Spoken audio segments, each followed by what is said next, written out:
ترسیدی؟ خب ببین، نمیخواستم اینو بذارم ولی ایده برای شروع نداشتم چجوری شروع کنم به معرفی خودم.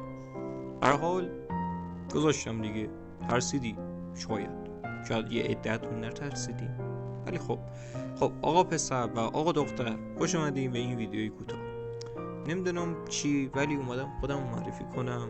دوباره گفتم ولی خب که بگم من کیک هستم و میزبان شما در این چنل بسیار بسیار کوچولو تا چیزهای به در نخور و چرت را بر مغز شما فرو بخورم اگه ببینید. ولی خب نمیخوام برای شروع کوسچر بذارم، خاصیتش بخوام بگم، اما جدیتی بخوام بگم از بچگی آرزوی اومدن واسه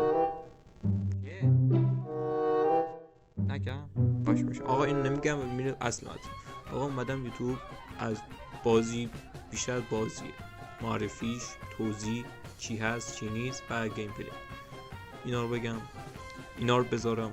یعنی نمیدونم چرا درست صحبت کنم. آقا خب بیشترم میخوام از TF2 بگم که یوتیوب فارسی به TF2 من تشویق کنم اگه بتونم، ولی ایده هم دارم همین کار میکنم ولی ما بپیوندیم که جزو اینا و یکم بچهای ایرانی رو به TF2 بکشم، نه که برن همش کال آف دیوتی. بس دیگه آقا، TF2 نه CS، TF2 آقا، TF2 هم خوبه که حالا میپردازیم. همین دیگه.